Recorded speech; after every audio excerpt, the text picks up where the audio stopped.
importancia que empezó a tener el tema del linaje, de la familia, de la sangre, de la herencia, empezó un deseo de trascendencia. Y fuimos viendo el tema de la trascendencia desde un punto de vista material o natural, el deseo de no morir, y también desde un punto de vista más profundo, filosófico, el deseo de dejar una huella, el deseo de obtener mayores beneficios, mayor placer, mayor a lo largo del tiempo, ¿no? Y vimos cómo todas estas respuestas filosóficas que hubieron a través del tiempo, como el racionalismo, el materialismo, el naturalismo y muchos otros más, que sería demasiado extendernos en mencionarlos, no dieron una respuesta, y es más, dejaron más vacío al hombre. Entonces, también vimos que C.S. Lewis, denme un segundito, decía esto, con esa frase quiero acabar mi resumen: si encuentro en mí mismo un deseo que ninguna experiencia en este mundo puede satisfacer, la explicación más probable es que estoy hecho para otro mundo sobrenatural y eterno. Quiere decir, ya, tengo todo lo que quiero, puedo obtener todo el poder, toda la riqueza, toda la sabiduría, vimos el caso de Salomón, pero eso no me va a satisfacer. Entonces, ¿qué me queda? Si existe el deseo de trascendencia y hay la importancia del linaje, bueno, pues el linaje tendrá que ser fuera de este mundo, porque si no, ¿qué me queda dentro de este mundo? Entonces, llegamos a la parte que más me gusta, la Biblia. Entonces, vemos Isaías 53. Isaías 53, 10, marca el inicio de algo, ¿no? Es como que tengo en Génesis 1 la creación, pero Isaías 53, 10 me marca el inicio, el origen de otra cosa. Vamos a leerlo. Con todo esto, Jehová quiso quebrantarlo, sujetándole a padecimiento. Cuando haya puesto su vida en expiación por el pecado, verá linaje. Vivirá por largos días y la voluntad de Jehová será en su mano prosperada. Verá el fruto de la aflicción de su alma y quedará satisfecho. Por su conocimiento justificará mi siervo justo a muchos y llevará las iniquidades de ellos. Isaías 53, 10 y 11 me marca el origen de lo que hoy día conocemos como iglesia. Jesús decidió padecer la cruz, pero ¿por qué? El 10 me dice por qué. Hay una pequeña frase: verá linaje. Jesús, antes de padecer la cruz, ya sabía que la cruz era el único camino para tener una descendencia, para levantar un linaje para Dios, para redimir a estos enemigos de Dios y volverlos en hijos de Dios. Entonces, podemos verlo reafirmado en Hebreos 2, 10, 14. 10 y 14. ¿No? El 10 dice: porque convenía aquel por cuya causa son todas las cosas y por quien todas las cosas subsisten, que habiendo de llevar muchos hijos a la gloria, perfeccionarse por las aflicciones al autor de la salvación de ellos. El 14, así que, por cuanto los hijos participaron de la carne y de la sangre, él también participó de lo mismo, para destruir por medio de la muerte al que tenía el imperio de la muerte, esto es, al diablo. Entonces, antes habíamos dicho que el deseo de trascendencia era el miedo a morir. Pero Jesús hizo algo cuando él murió en la cruz. Él dice que arrebató las llaves de la muerte. ¿En qué sentido? Antes, cuando la gente moría, antes del nuevo pacto, antes de la cruz, cuando la gente moría, ¿qué le quedaba? La esperanza de que por algún motivo su vida haya sido agradable a Dios y que por algún motivo puedan llegar al cielo. Pero hoy en día, ¿qué es lo que sabemos de la muerte? Sabemos que la muerte es el camino para llegar a mi destino. La muerte, o sea, tenemos el miedo, sí, tenemos el miedo al dolor, a lo que podemos sentir en ese trance, pero es el camino para yo poder llegar a mi Padre. Entonces, esa es la importancia del linaje que tenemos. La muerte ya no se enseñorea de nosotros. La muerte simplemente es un camino para yo poder llegar al lugar de donde he venido. Y 1 Pedro 2:9. Mas vosotros sois linaje escogido, real sacerdocio, nación santa, pueblo adquirido por Dios, para que anunciéis las virtudes de aquel que os llamó de las tinieblas a su luz admirable. Primera Pedro 2:9. Entonces, Isaías 53:10 me marca el inicio, el origen de la iglesia, del linaje de Dios. Quiero leerles un comentario que hizo Will Durant, es un historiador norteamericano, de finales del siglo XVIII y principios del siglo XX. Él era secularista, ¿no? Y bueno, aún así, él escribió la historia de la iglesia desde ese punto de vista, y quiero que lo escuchen porque es espectacular. No hay drama más grande en el registro humano que ver a unos cuantos cristianos, está hablando de la iglesia primitiva, despreciados y oprimidos por una sucesión de emperadores, soportando todas las pruebas, multiplicándose calladamente, edificando el orden, mientras que sus enemigos generaban caos, combatiendo la espada con la palabra de Dios, la brutalidad con la esperanza, y finalmente venciendo al imperio más fuerte que la historia ha conocido. César y Jesús se enfrentaron en la arena, y Jesús ganó. Esa es la descendencia, ese es el linaje que ha levantado Jesús en la cruz. Y ese es el deseo y la esperanza de trascendencia que tenemos. Levantar un linaje para Él.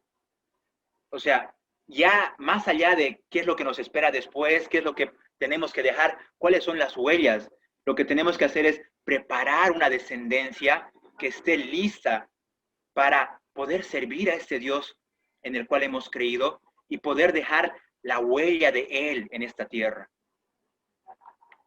¿No? Entonces, ¿a qué llego?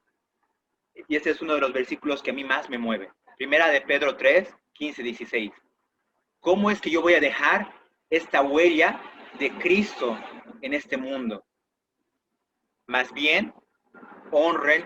Las palabras que he puesto en negrita son las palabras que a mí me parecen más importantes y quiero que ustedes se queden con esas palabras. Más bien, honren en sus corazones a Cristo como Señor. ¿Cómo vamos a honrar? Estén siempre preparados para responder a todo el que les pida razón de la esperanza que hay en ustedes. Pero háganlo con gentileza y respeto, manteniendo la conciencia limpia para que los que hablan mal de la buena conducta de ustedes en Cristo se avergüencen de sus calumnias. ¿Qué es lo que tengo que hacer para dejar esta marca? Tengo que honrar a Dios. ¿Cómo lo voy a honrar? Estando preparado. Entonces, ¿qué tengo que hacer yo con mi descendencia? Prepararla. ¿Para qué? Para responder. ¿Qué es lo que tenemos que responder? Yo tengo una esperanza. ¿Cuál es la esperanza? Yo no voy a morir. La muerte no se va a enseñorear de mí. La muerte simplemente va a ser un camino para yo llegar a mi destino y hacer aquello para lo cual he sido diseñado.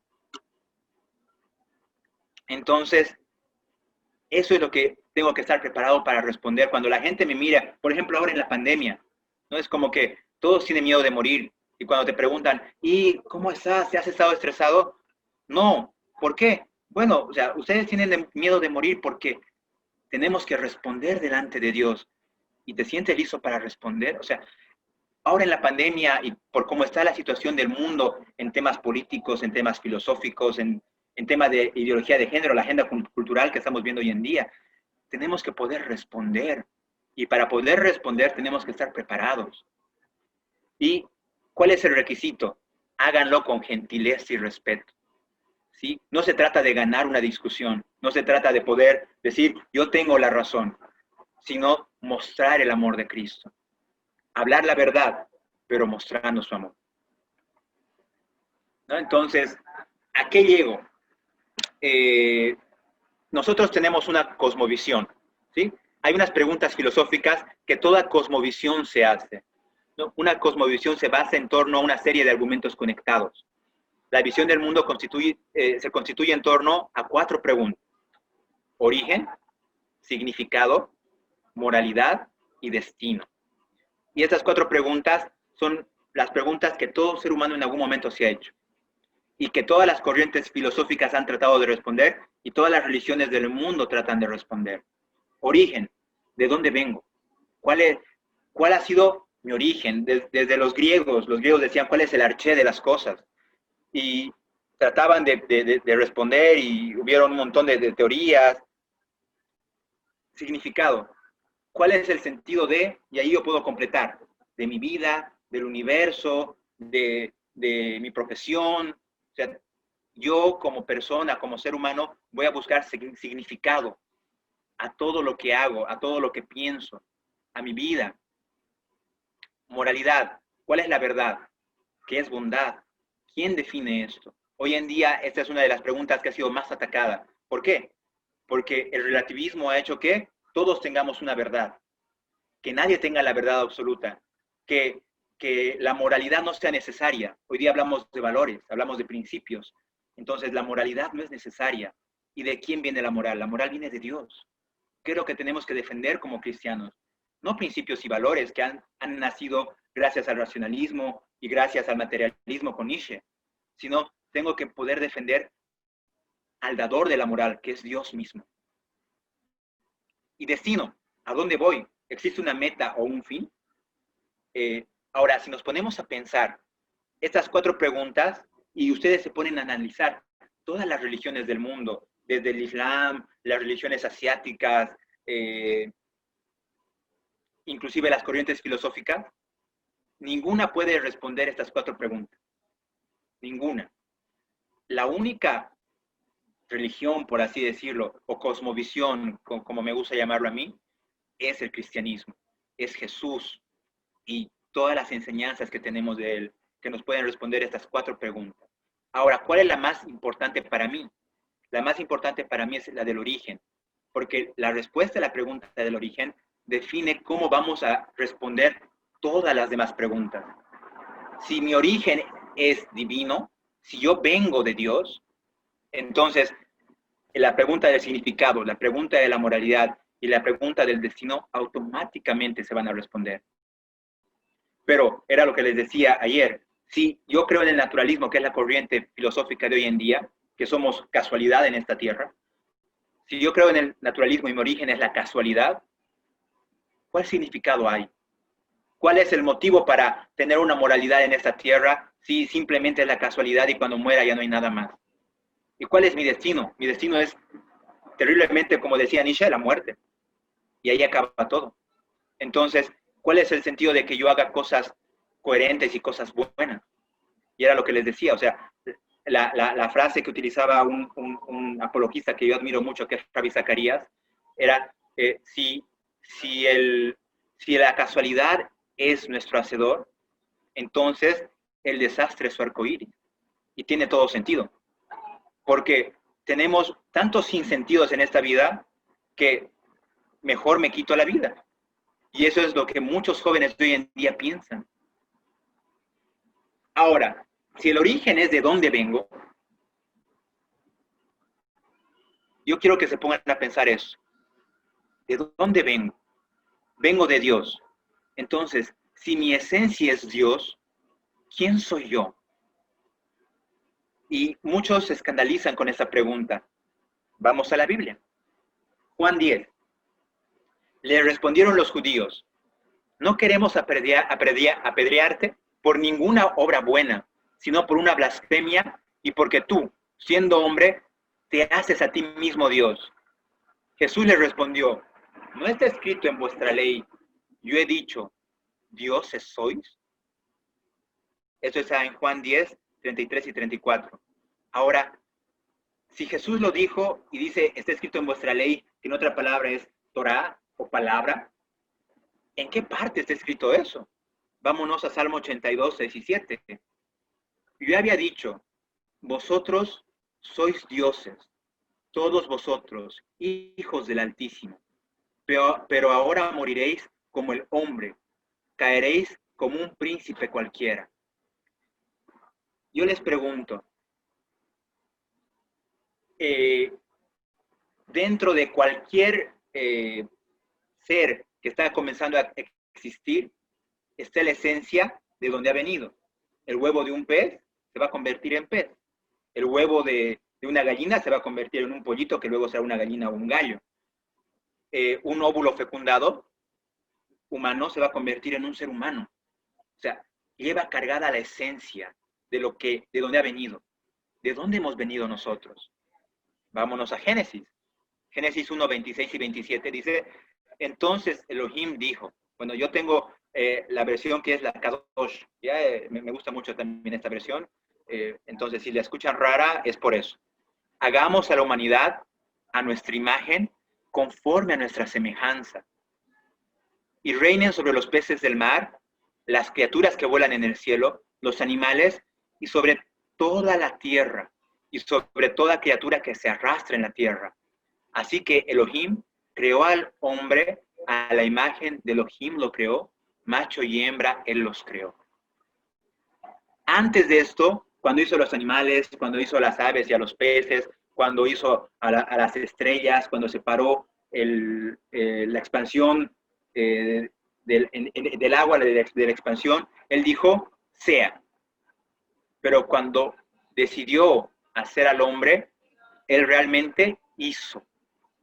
Él formó del barro y sopló dentro del hombre aliento que venía de él. Entonces, ¿cuál es mi origen? Mi origen es Dios mismo.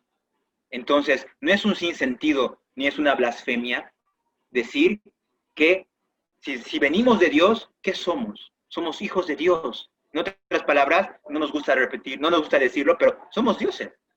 Si somos hijos de Dios, mi conclusión es esa. Pero ¿qué pasó? Luego de la caída del hombre, eso se había perdido. Cuando Jesús murió en la cruz, ¿qué fue lo que nos fue devuelto? El linaje. En Isaías 53, Él nos devolvió al origen. Él nos dijo, nuevamente van a ser hijos, van a ser el linaje de Dios. Y si somos linaje de Dios, entonces de Él venimos. ¿Y cuál es nuestra trascendencia entonces? Vamos a volver a Él. Hemos venido de Él, vamos a volver a Él y vamos a estar la eternidad con Él. Una vez hicimos un debate con unos chicos en un colegio acerca de la existencia del infierno. Y la conclusión que sacábamos era que si existía el infierno, Dios era cruel por haber creado el infierno y haber creado las leyes. Pero yo les decía, un momento, somos creación de Dios. Entonces Dios ha tenido que hacer algo para advertirnos del infierno. La palabra dice que Él ha escrito sus leyes en nuestra mente y en nuestro corazón. ¿Y qué nos ha dado? Nos ha dado una conciencia. ¿Para qué? Para que esa conciencia de alguna forma nos haga entender que necesitamos de algo más alto que nosotros no podemos definir la verdad, la bondad o la maldad. ¿Qué pasó en el Edén? Cuando el hombre comió del árbol del bien y del mal, él decidió definir él mismo qué era bueno y qué era malo. Ya no que sea Dios, la moral de Dios, la moral trascendente de Dios, que defina lo que yo voy a hacer y qué no voy a hacer, ¿no? Y bueno, yo quiero cerrar con esto. ¿Por qué digo esto? Si ustedes ven, cuando Jesús les decía, en aquel día me dirán, Señor, Señor, en tu nombre echamos fuera demonios, en tu nombre sanamos enfermos, en tu nombre predicamos. Si ustedes ven la lista de las cosas que dice que en su nombre se hicieron, no son cosas malas. Son ministerios que hoy en día existen, sanar enfermos, pero ¿qué es lo que Dios les responde? Nunca les conocí, apártense de mí, hacedores de maldad.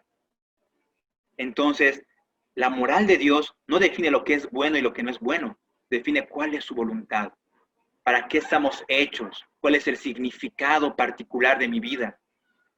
Lo genial de Dios es eso, que cada uno de nosotros tenemos un significado particular para Él, un propósito, dice que hemos sido predestinados. Entonces, mi trascendencia no va a ser la misma que la trascendencia de mi vecino, que mi hermano de la iglesia, que yo tengo una trascendencia particular para Dios y una marca particular que dejar en esta tierra y una forma distinta en la que voy a preparar a mis hijos para la trascendencia que ellos van a tener. ¿Sí? Porque o los preparamos para la trascendencia en Dios o los estamos preparando para la trascendencia en esta tierra. No hay otra forma, no hay otro camino. De alguna forma ellos van a buscar ser trascendentes. Tomen en cuenta esto. Friedrich Nietzsche, uno de los filósofos que hizo la declaración de que Dios estaba muerto, era la tercera generación de pastores. Su abuelo había sido pastor, su padre había sido pastor, su bisabuelo había sido pastor. ¿Qué pasó? Él se volvió un filósofo materialista que declaró que Dios había muerto. que los cuchillos de la filosofía lo habían matado. Entonces, los quiero dejar con esto, y le cedo el micrófono a mi hermana. Les quiero dejar con esto. La trascendencia es irremisible, todos buscamos ser trascendentes. Ahora, mucho depende cómo marquemos a nuestros hijos para dónde va a ser su trascendencia, si en la obra de Dios, si en los caminos de Dios, o simplemente en esta tierra. Bueno, es realmente una gran responsabilidad asumir, ¿no?, todo lo que significa linaje, y porque uno piensa, ¿no?, que tal vez no es tan importante y qué sé yo, pero la verdad es que es el punto de partida de todo lo que vamos a hacer como personas, ¿no? Y por eso queríamos hacer como una implicación de lo que es linaje, qué significa linaje. Entonces, primero, había Isaac hablado acerca de la identidad, ¿ves? Entonces, si no sabemos nuestro linaje, o sea, cuál ha sido el legado que nos ha sido dado, vamos a tener primero problemas de identidad, ¿sí? Generalmente los problemas de identidad son causados por pérdidas fuertes. Por ejemplo, cuando uno pierde un hijo o un padre, o cuando ha ocurrido algún evento muy duro o traumático, ¿no? Pero es muy interesante darse cuenta de que en la actualidad casi todos los jóvenes tienen una crisis muy fuerte de identidad, ¿sí? Si no fuera así, no existiría, por ejemplo, esta lucha tan fuerte que existe por la identidad de género, que el feminismo, que el socialismo, es porque empiezan a buscar una identidad que tal vez no tienen, que sienten que necesitan pertenecer a algo y no saben a qué pertenecen, ¿sí? Entonces, tener el concepto de dónde vengo es clave para poder, número uno, pasar estas crisis, porque lo más probable es que todos en algún momento pasemos ese momento, esa etapa en la que tenemos incertidumbre respecto a lo que no deberíamos tener, a los fundamentos, ¿no? Pero si sabemos de dónde venimos, sabemos cuál es nuestro origen, entonces siempre va a haber un lugar a donde volvamos, ¿sí? La crisis de identidad, que es un fenómeno que existe y que está catalogado, digamos, dentro de los trastornos psicológicos, se manifiesta mediante la ausencia de una escala de valores, es decir, yo no sé decir qué cosa es buena, qué cosa es mala, ¿no? Entonces, es como que no sé qué hacer, porque yo quiero hacer lo correcto o tal vez no, ¿no? Entonces existe una total confusión al respecto. Luego existen dudas sobre uno mismo, sobre la existencia, no sé quién soy realmente, pienso que tal vez todo lo que he vivido ha sido una falsedad, ¿no? Sentimientos de vacío y soledad, experimentamos eso porque no sabemos qué es lo que viene, no sabemos si lo que estoy haciendo tiene alguna importancia para el futuro, si debería seguir haciendo lo que estoy haciendo o tal vez debería cambiar. Entonces existen estos sentimientos cuando hay una crisis de identidad. Existe depresión, confusión, muchas veces rebelión, porque sentimos que tal vez se nos está imponiendo algo, ¿no?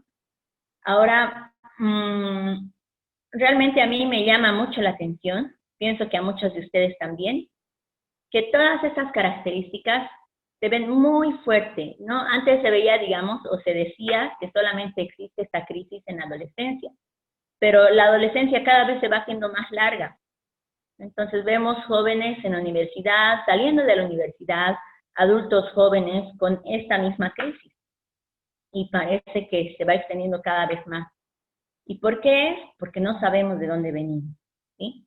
No sabemos, y claro, si no sé de dónde vengo, ¿cómo voy a saber qué es lo correcto, qué no es lo correcto, qué es lo que define?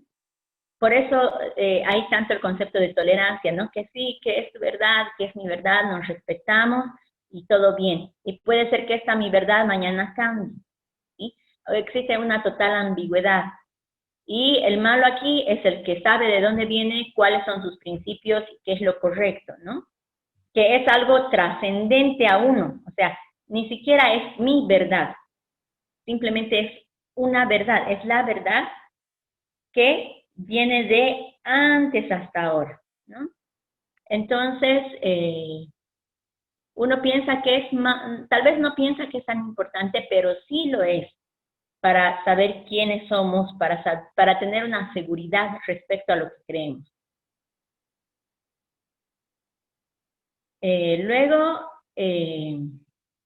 respecto al sentido de la existencia, es muy importante conocer qué es linaje. Como habíamos dicho, existe un vacío existencial en casi todos los individuos de nuestra generación, incluso tal vez de una generación arriba, ¿no? Es como que no sabemos de dónde venimos, no sabemos a dónde vamos, no sabemos qué sentido tiene la existencia. Y bueno, batallamos con esto, ¿no? Y cada vez la realidad, la cotidianidad se vuelve más, incluso podríamos decir, de cuento, ¿no? Porque no en un buen sentido, sino en un mal sentido. Pasan cosas que no deberían pasar. Es decir, por ejemplo, cuando se ha visto que querramos volver a algo que sabemos no solo que no ha dado resultado, como es el socialismo, sino que ha servido para la aniquilación de millones de personas. ¿Pero por qué? Porque queremos encontrar un sentido y pensamos que tal vez lo que vino antes, digamos, el sistema de valores bajo el que nos estábamos moviendo como sociedad no era suficiente, entonces necesitamos otro sistema de valores y parece que este fuera más coherente, pero no nos ponemos a analizar lo de antes. ¿Y por qué es tan fácil que se nos, digamos, encandile con teorías? Decimos muchos en nuestra generación, ¿no? Que no queremos ser religiosos, pero somos religiosos, por ejemplo, cuando nos explican de que tenemos que ser veganos por el respeto a la madre tierra y a los animalitos y todo. Entonces, no nos damos cuenta que de alguna manera sí estamos viviendo una religión. Entonces, es como que rechazamos cosas y tratamos de sustituir con otras que vienen a hacer lo mismo que lo que rechazamos o tal vez incluso más sin sentido. Entonces, conocer de dónde vengo, conocer cuál es mi origen y por tanto conocer a dónde voy y qué es lo correcto en función a esto, me permite tener un sentido de la existencia. Ahora, como decía, hay personas, todos, casi todos, hemos pasado en algún momento una crisis existencial, ¿no? Que nos hemos preguntado, ¿quiénes somos? ¿Qué es lo correcto, no? Pero saber de dónde vengo me ayuda a superar esa crisis. Juan Wesley ha sido un hombre de Dios que ha vivido entre 1703 y 1791, y si bien él nació en un hogar cristiano, tuvo un momento de una crisis existencial. Sí, él había predicado a muchas personas y todo, pero era como que sentía angustia y sentía un temor y él no entendía por qué sentía este temor. Hasta que se dio cuenta de que tal vez no había comprendido plenamente cuál era el sentido de su fe. Y el sentido de su fe, de nuestra fe, es que por más que nosotros tal vez no alcanzamos a hacer todas las cosas bien, no somos buenos completamente, pero dependemos de la gracia del Señor, ¿no? Para continuar viviendo, para encontrar aprobación delante de Dios, ¿sí? Para ser hallados justos, ¿no? Y a partir de depender de esa gracia de Dios, cuando él entendió que él no podía ser bueno por sí mismo y que necesitaba de Dios, es entonces que dejó de sentir ese vacío existencial. ¿Sí? Lo hermoso de esto es que recién en su trabajo empezó a tener un impacto social, o sea, en su sociedad, después de esto. ¿Sí? Antes de esto, él sí era un predicador y sí hablaba a mucha gente, pero después de resolver su crisis existencial de por qué sentía esa angustia y empezó a depender de la gracia de Dios, que era el legado de varias generaciones anteriores. Nosotros sabemos que los protestantes con Martín Lutero recibieron esto, ¿no? La salvación es por gracia, no por obra. Entonces, este Juan Wesley recibió ese legado, comprendió, ¿no?, de dónde venía, comprendió esto y su existencia o todo lo que hacía cambió. Él empezó, por ejemplo, a entrenar gente, empezó a predicar no en los templos, sino en los espacios abiertos cerca de las minas, donde había mucha gente que vivía en un estado de miseria. No tenían mucho dinero, condiciones de salud terribles, vivienda peor, había niños que trabajaban y que eran huérfanos. Entonces él empezó a impactar en esa sociedad, ¿sí? Porque se dio cuenta de que él no necesitaba prestigio, digamos, que él tenía que hacer la obra del Señor no por prestigio ni por aceptación, sino porque él había recibido una gracia de Dios y también quería dar esa gracia a las personas que menos gracia tenían, por así decirlo, a las personas más pobres. Entonces, básicamente él hizo una revolución en su país, en Inglaterra. ¿Sí? Antes de él, dice que había muchos burdeles, mucha miseria y todo. Después de él, es increíble cómo ha cambiado todo eso. ¿Sí? Entonces, no hubo, ustedes saben la historia, en Francia hubo una revolución muy sangrienta para tratar de equilibrar un poquito las injusticias sociales que hubo, gracias a la revolución industrial. En Inglaterra no hubo necesidad de esa revolución sangrienta, porque hubo otro tipo de revolución en la que los hombres pudieron encontrar un sentido a su existencia. Y no solamente eso, pudieron encontrar, sí, identidad en Dios, pero también pudieron encontrar personas que les dieron el valor. ¿Sí? Nuestra dignidad viene de nuestro origen. Somos hechos a imagen de Dios. Entonces, cuando estamos con personas que entienden linaje, no importa si somos pobres o ricos, ¿sí? Lo que importa es de dónde venimos. Entonces empezamos a, no solamente a tratar a los demás como nuestro igual, sino a luchar en la práctica para que esa persona también pueda tener lo mismo que yo, ¿no? Entonces aquí hay algunas frases de él y me encanta esa que he puesto allá arriba, la norma de John Wesley, que dice, haz todo el bien que puedas, por todos los medios que puedas, de todos los modos que puedas, en todos los lugares que puedas, todas las veces que puedas, a toda la gente que puedas y mientras puedas. Entonces, qué hermoso que él haya podido cristalizar ese legado, ¿no? Y pasarnos a nosotros. Él ha recibido un legado también, ¿no? Y por eso ha podido trabajar como ha trabajado. Ahora, otra implicación del linaje es el sistema de valores. Como había dicho Isaquito, si es que no existe Dios, entonces todo está permitido, ¿verdad? Y tristemente nuestra generación piensa que, bueno, pues, no es, si por lo menos, si creo en Dios, no es relevante para mi existencia. Y lo más probable es que no existe un Dios. Entonces no existe un sistema de valores, ¿sí? Pero si yo conozco de dónde vengo, sé que Dios es mi origen, entonces tengo un sistema de valores, ¿sí? Ahora, quería mostrar un poquito del legado de la iglesia en este sentido. Después de Cristo, ustedes saben que la iglesia fue perseguida por más de 3 siglos, ¿sí? Hasta el 300 y poco. Bueno, entonces es tan impresionante que a los cristianos, ustedes saben, se les perseguía, y una de las principales acusaciones es que eran ateos.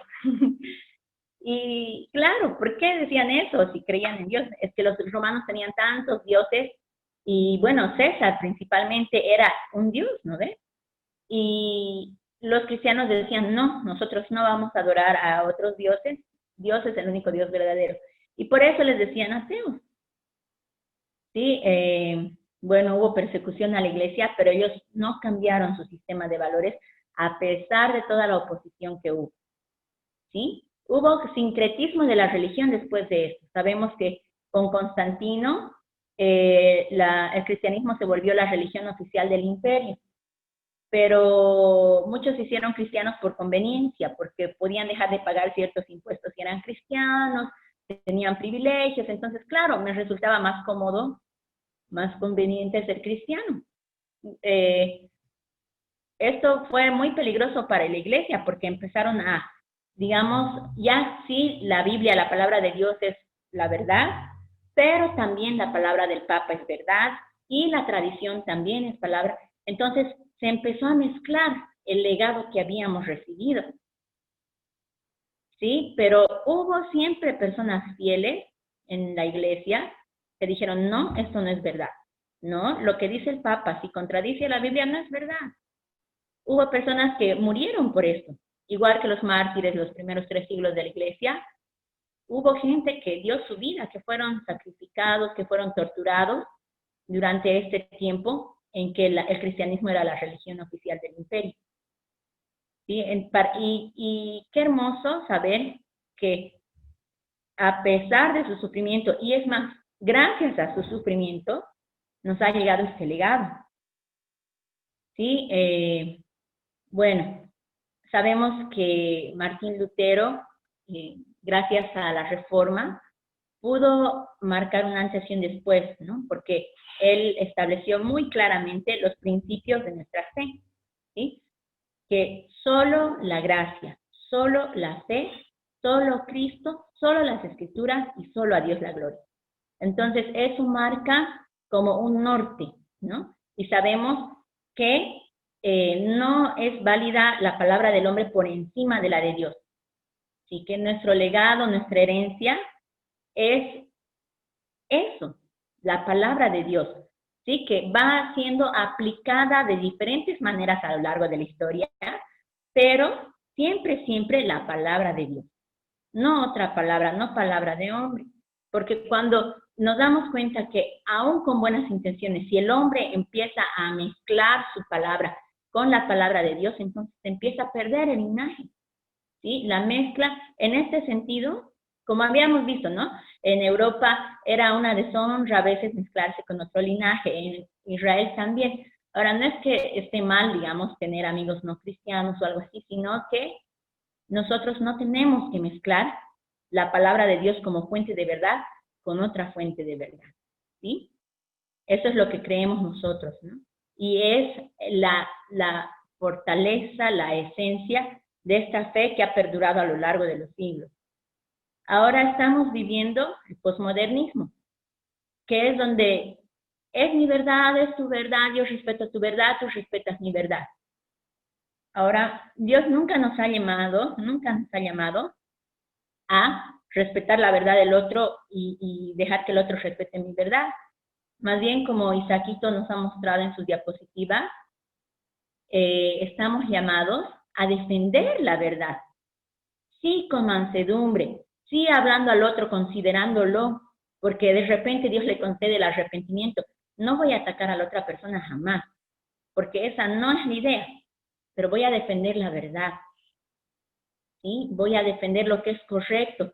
¿Correcto según quién? No según yo, ni según una iglesia, sino según la palabra de Dios. ¿Sí? Esa es la implicación del linaje en cuanto al sistema de valores. No es un sistema de valores porque yo diga que es correcto o porque yo tengo la verdad, sino es un sistema de valores que me ha llegado. Esta tarde escuchaba una conferencia que me encantaba y era un periodista español junto a un curita católico. Y eso decían ellos, no es que yo posea la verdad, es que la verdad me ha poseído a mí. ¿Sí? Entonces, de eso se trata. No se trata de que nosotros tenemos la razón y siempre tenemos que ganar, para nada. Simplemente exponer la verdad que nos ha sido dada.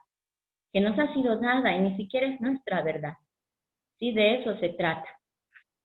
Y bueno, la última implicación del linaje, como habíamos dicho, lo hemos enfatizado a lo largo de la charla, es que recibimos un legado de generación tras generación. Y este legado nosotros también vamos a dejar a las generaciones que vengan. ¿Sí? Ahora hemos visto, según la historia, hay muchos tipos de linaje. Hemos visto linajes sanguíneos, ¿no? Y que, por ejemplo, había familias que defendían al rey, o familias que proveían de alimento al rey, ¿no ve? O en un sentido negativo también había linajes, qué sé yo, de gente pícara, como decían, gente, qué sé yo, que robaba o qué sé yo. Pero también hemos visto que existe una herencia y legado muy fuerte en lo espiritual, tan fuerte que, como ayer hemos dicho, los brujos hablan de linaje y no en Harry Potter, sino en la vida real, ¿no? Entonces es tan importante darnos cuenta que en lo espiritual nadie está jugando, ¿sí? Entonces, para ellos es importante el linaje porque reciben un legado de generaciones atrás y un poder de generaciones atrás. Y si nosotros no nos tomamos en serio el linaje, bueno, pues tal vez estamos desperdiciando el potencial de recibir algo muy valioso que ha sido pasado de generación a generación. ¿Sí? ¿Cuál es el linaje más importante que podemos recibir? Y que como Isaac ha visto revisando la filosofía, revisando un poquito historia, un linaje que no se va a perder es este linaje espiritual que nos ha sido dado a lo largo de la historia. Ahora aquí yo ponía un poquito algunos autores para que ustedes conozcan quiénes han trabajado para que la Biblia nos llegue a nosotros en español. Sí, porque sabemos que la Biblia ha sido escrita en hebreo, en griego, en arameo, ¿no? Pero, claro, nadie en Europa hablaba hebreo, tal vez algunos griego, nadie arameo. Entonces, primero fue traducida al latín, ¿no ves? Para que era el lenguaje de Roma. Entonces, los que conocían latín podían leer y escribir latín, podían leer la Biblia, pero por siglos los únicos que podían leer eran los religiosos y tal vez algunos reyes, ni siquiera todos los reyes podían leer y escribir. Bueno, con la Reforma, en 1517, Martín Lutero, él dijo, ¿verdad?, que sola escrita, es decir, solo la escritura es la base de la verdad. Y a partir de ahí se empezó a traducir la Biblia a la lengua común de la gente. Sí, la primera traducción fue al alemán, pero se empezó a traducir la Biblia a los lenguajes de los diferentes países de Europa. Pero en los países donde el catolicismo era muy fuerte, a la gente que traducía y o difundía la palabra de Dios en el lenguaje popular, se les trataba de herejes y se los llevaba a la hoguera, ¿sí? O a diferentes tipos de tortura, ¿no? Según les corresponda. Entonces, aquí vemos Juan de Valdés, Francisco de Encina, Juan Pérez de Pineda, Julianillo Hernández, Casiodoro de Reina, Cipriano de Valera, Fray Luis de León. Muchos de ellos tuvieron que huir, vivían, digamos, en España, tuvieron que irse a Francia, tuvieron luego que escapar a Inglaterra o a Alemania, a países donde eran protestantes y donde sus vidas no corrían peligro, y para seguir trabajando. Otros, como Julianillo Hernández, que eran personas comunes, digamos, pero que ayudaron a distribuir la Biblia, ¿sí? Me encantó porque me recordé de los países musulmanes, cómo llevan Biblias, ¿verdad? Así, de escondido, en sus maletas y todo. Julianillo Hernández era así. En toneles de vino dice que ponía sus ejemplares de la Biblia traducidos y llevaba y repartía en el campo. Sí, y estuvo como 6 años repartiendo Biblias así en España, hasta que lo atraparon. Sí, y lo quemaron. Pero él, mientras moría, decía, así cantaba feliz y decía, hemos vencido al Papa, la Biblia se está expandiendo. Y es tan hermoso pensar que es como decía el versículo de Isaías 53:10, ¿no? Que a través de la muerte se puede ver descendencia. Es decir, muchas veces se han querido callar voces, ¿no? A través de persecución, a través de presión, ¿no? Ahora tal vez no hay una persecución en la que corran riesgo nuestras vidas, pero sí en que somos desprestigiados, somos tachados de radicales, somos tachados de mente cerrada, o muchas veces, por ejemplo, me han dicho, ¿cómo es? Antiderechos, ¿sí? Somos tratados así, por defender la verdad, no nuestra verdad, sino la verdad, ¿sí? Una verdad que nos ha sido legada de generación en generación. Pero sabemos que esta persecución, sufrimiento, más bien hace que el linaje sea mucho más poderoso. ¿sí? Nos deberíamos preocupar si no estamos recibiendo este tipo de presión. Pero si estamos recibiendo algún tipo de persecución, entonces tenemos que estar contentos, porque sabemos que estamos dejando un legado, algo mayor que nosotros, ¿no? Que es la palabra de Dios, que es este fundamento, que como dijo Jesús, ¿no? Sobre esta roca edificaré mi iglesia y las puertas del Hades no prevalecerán contra él. Entonces, esa es la implicación de nuestro linaje, ¿sí? Esta sería, bueno, la esencia de lo que queríamos hablar. Muchas gracias por llegar hasta aquí.